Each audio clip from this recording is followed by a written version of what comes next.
Dear friends, welcome to this week's virtual drasha. This week we have the incredible privilege to begin Chumash Vayikra, Parshas Vayikra, and really delve into the beautiful intricacies, the holy intricacies of sacrificial law of karbanos.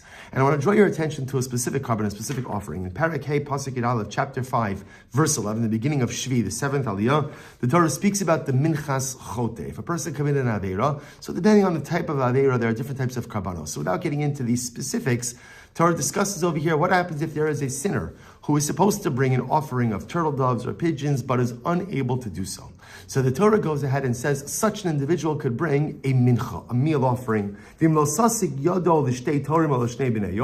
If the sinner is unable to bring the bird offering, two turtle doves or two pigeons, he shall bring an offering for his sin. Asiris ha'efa soles lechatos. You shall bring an ephah, a tenth of an ephah of soles, of fine flour, as a chatos, as a sin offering. Lo yasim aleh shemen, you don't put oil on it. V'lo yitin aleh lavona, you don't put lavona on it. Ki chatosi, for it is a sin offering. And in fact, this is very exciting for us, for many of us who are learning Daf Yomi. Because halacha l'maisa, this is what we call in Daf Yomi the minchas chote, the sinner's offering. And again, we've spent a lot of time on this in Meseches Menachos. It's a meal offering that comes from fine flour. There's no additional oil, no additional lavona, frankincense. Rather, it's just flour. So this is the halacha l'maisa. An individual is supposed to bring a sin offering, can't afford to bring a normative one. The Torah gives him the concept of the minchas chote, the sinner's mincha, the sinner's meal offering. That's the halacha. And there are many incredible things to contemplate in this particular offering. First of all, the Chofetz Chaim points out something so beautiful. The Chofetz Chaim says, quote you, he says, HaTorah chasa al ha'ani. The Torah, you see, has incredible compassion even for the poor person. Shegam hu yimatze kapara al ha'chet. Ultimately, every Jew should be able to achieve atonement. There should never be any barrier to atonement. Even though he can't bring a sheep, he can't bring the two birds. Ultimately, again, he is able to go ahead and bring even a meal offering. So first of all, Chofetz Chaim points out something beautiful. There's no barrier to kapara. There's no barrier to atonement. There's no barrier to forgiveness. Now, obviously, here the Torah is speaking about a financial barrier. So there's no financial barrier, there's no financial limitations to achieving atonement. But it's not just finances. Kadosh Baruch Hu is giving us just a tremendous and overwhelming and beautiful lesson, which is there's no barrier to atonement. There's no barrier to forgiveness. If you're willing to go ahead and work for it, if you're willing to do whatever it demands to achieve HaKadosh Baruch Hu's forgiveness, it is accessible and attainable for all of us. So whether you have financial obstacles, you're rich, you're poor, whether you have emotional obstacles, theological, spiritual obstacles, whatever the obstacles are, there is no barrier to atonement. And is that not the most incredible message? Because so often after we sin, we feel like such profoundly damaged goods. We feel so tarnished, we feel so broken, and sometimes we feel that we are simply beyond repair. And we feel like there are all of these obstacles, all of these ceilings, all of these hurdles for atonement. And so often we could fall into the clutches of yeyosh, of despair, and feel, I'm unredeemable. Comes the Chofetz Chaim and teaches us, HaKadosh Baruch Hu says to us, if you cannot afford the normative korban for atonement, don't worry. Here's an alternative mechanism. And what's true for money, is it true for emotion? Is it true for spirituality? It's true for everything else. If you have barriers, you have obstacles, HaKadosh Baruch Hu says, I want you back. HaKadosh Baruch Hu wants all of us back. He wants all of us to return. He wants all of us to become Baalei Tshuva. And there is no barrier to entry. Not financial, not anything else. If the Jew wants atonement, wants forgiveness, wants a fresh start, wants a new beginning, HaKadosh Baruch Hu says, it's within reach. You just have to have the courage to grab it. You have to have the courage to take it. You have to have the courage ultimately to initiate. But if a Jew wants atonement, a Jew wants forgiveness, nothing will ever stand in your way. And then the Chofetz Chaim goes on, and he says something incredibly profound. He quotes the Gemara in Meseches Krisos. The Gemara in Krisos, Chaf Chesam 28a says, Sha'ashir im hevi karban ani lo yatze de chavasal va'od hevi chulin la'azara. Chofetz Chaim quotes the Gemara. The Gemara says something very interesting. What happens if a rich man goes ahead and brings a poor man's korban? So a rich man committed an aveira, so let's say he was supposed to bring a sheep, or he was supposed to bring bird offerings, whatever it was, and instead he brings this minchas chote. He brings the sinner's mincha, which is simply flour, fine flour, no oil, no lavona, nothing, a simple poor man's korban. What's the halacha in such a situation?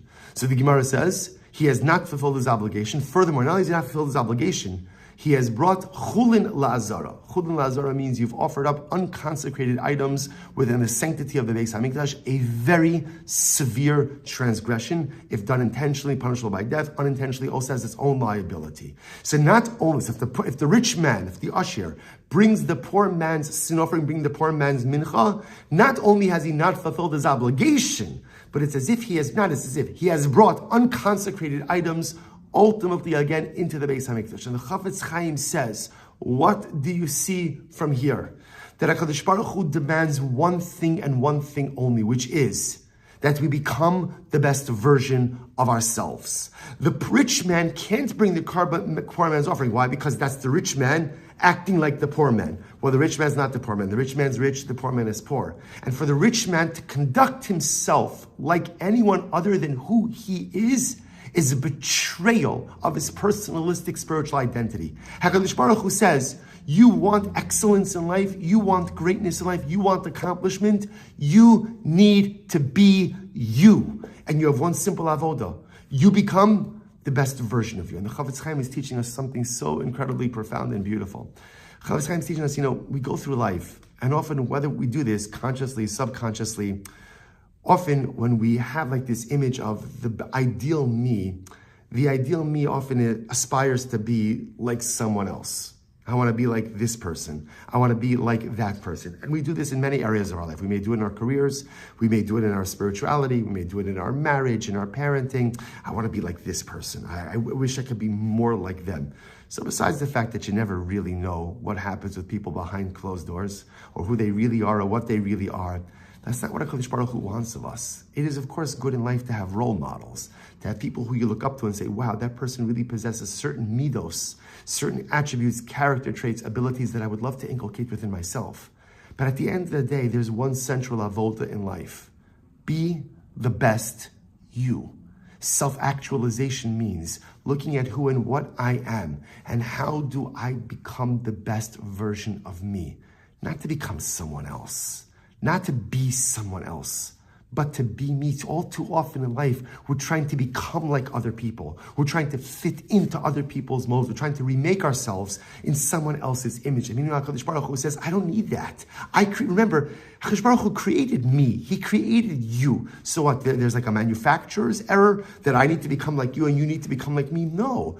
HaKadosh Baruch Hu says, I created each of you as individuals. And because I created your individual mold, I have one divine dream and aspiration, and that's for you to be the best version of you. Look inward, introspect. How do you develop you? I don't want you to become like someone else. If you wanted you to be like Reuven, like Shimon, like Rachel, like Leah, then I would have made you like those people. But the fact that I made you in a specific mold, that's you, with all of your strengths, all of your weaknesses. I want you to be you. I just want you to be the best version of you. Says the Chofetz Chaim. That's the Musar Haskell. If the rich man brings the poor man's carbon to the Beis HaMikdash, it's not just that he hasn't fulfilled his obligation. That's obvious, right? That's obvious. If you could bring a sheep and instead you bring fine flour, of course you're not going to be Yotzei. Of course you're not going to fulfill your obligation. But not only that, it's not even a carbon. It's chulin la'azara. It is unconsecrated material ultimately in the sacred precincts of the Beis HaMikdash. It's like you're doing nothing. It's meaningless. Why? Because not only have you not fulfilled your obligation, but it's a betrayal of who and what you are. If you're the usher, if you're the rich guy, lean into it. That's who you are. Bring your carbon. Be you. But the moment you're the usher and you try to act like the ani, it's not just that you haven't satisfied your obligation. It's a betrayal of the self. It's becoming someone else. And that's not what HaKadosh Baruch Hu wants. He wants us to become the best version of ourselves. And by the way, you see this theme over and over in the Parsha. How does Parshas Vayikra begin? With a very simple yet beautiful pasuk. Dabra b'nei Yisrael. Hashem says to Moshe, I'm going to speak to Klal Yisrael and tell them. Dabra b'nei Yisrael. A lot of Mefarshim over here. Right? Va'amarta aleim, and say to them, Adam Ki yakriv mikem karban laHashem. If a person will offer up mikem from you, a carbon to HaKadosh Baruch Hu, and the Sfarim all write the same idea. HaKadosh Baruch Hu says the best offering you could bring me is not a sheep, and it's not a goat, and it's not a ram, and it's not pigeons, and it's not fine flour. The best carbon you could bring me is mikem, from you. Bring you. Become the best version of you. Self-actualize. Don't try to be someone else. Yes, learn from other people. Ezu chacham alo me'mikaladam. Who is wise? One who learns from every person. Absolutely learn from everyone and see traits and abilities and kochos. But don't become someone else. That's not the avodah in life. Hashem made you, you. And Hashem wants you to become the best version of you. Hashem doesn't want you to transform yourself into someone else or become some other person. No, Adam ki yakriv mikem. Hashem says, I want you to take you and refine it and uplift it and purify it and make it holy. If the rich man tries to become the poor man, it's not only that he hasn't fulfilled his obligation, but it's chulin ba'azara. It's not even a carbon, because it's a fundamental and complete betrayal of the self. Do not spend your life trying to make yourself in someone else's image, but rather refine your own image. Create the best version of you. Hashem knew what he was doing when he created you. Hashem knew what he was doing when he created me. There's no mistakes in the creation. There's no mistake in the model number, right? There's no mistake, factory recall. Kadosh Baruch Hu knew exactly what he was doing when he made each of us. He just needs us to strive to become the best version of ourselves, to look inward. And what an overwhelming message as we go into Rosh Chodesh Nisan. Nisan is a time of incredible renewal, beautiful renewal. Nature renews. There's Birchas Hailonos. We make the bracha on blossoming trees. Again, Klal Yisrael renews that even in the midst of this war and overwhelming and heartbreaking losses, we know that we are on the cusp of something overwhelmingly incredible. We feel it. We feel like Mashiach surging forward. We feel Geula every day forward. We feel Achdus. We feel connected. We just feel that we're seeing destiny unfold right in front of us. And part of that destiny, part of the destiny of the Am is the actualization of the destiny of the individual. Part of the actualization of Klal Yisrael is the self-actualization of each of us as individuals. Adam ki yakriv mikem. Hashem says, give me you. I don't want you to be someone else. I don't want the usher to be the ani, and I don't want the ani to be the usher. I don't want the poor man to be the rich man. I don't want the rich man to be the poor man, right? The poor man, the same way that the rich man can't bring the poor man's offering, the poor man doesn't have to take out a loan in order to be able to secure, the more expensive carbon of the rich man. Rich man, you be the rich man. Poor man, you be the poor man. Everyone just be the best version of themselves and don't make yourself into someone else. And lastly, as we prepare for the end of Pesach, Kadosh Baruch Hu wants more than anything. What's the mantra of this month of Nisan, the mantra of Pesach? Chayiv Adam liros es atzmo ki'ilu hu yatsa miMitzrayim. A person is obligated to see himself as if he left Egypt. When we come to the Seder, when we come to Pesach, we're not simply reliving a historical event, but rather, again, we're supposed to view ourselves as if we left Egypt. And perhaps that phrase could be understood a little bit differently. Chayiv Adam liros es atzmo. You have to understand who you are. Who am I in my essence? What are my abilities? What are my kochos? And ultimately, how do I become the best version of me? Not make myself in someone else's image. How do I become the best version of me? Chayav Adam liros es atzmo. Who are you? And if you're able to discover who you are, if you're able to self-actualize, if you're able to truly discover your kochos and what makes you you and become the best version of you, then ultimately, again, ki'ilu hu yatsa miMitzrayim. I'll be able to overcome my challenges. I'll be able to get out of my Egypt. I'll be able to overcome the things that hold me back and ultimately embrace the beautiful destiny that awaits me. Hashem does not need more than that. Hashem does not want me to become someone else. Chayiv Adam liros es atzmo. Hashem wants me to find the true me, maximize that identity, actualize that identity. Kilu yatzim miMitzrayim. And then, not only will I be successful, I'll be able to overcome my challenges.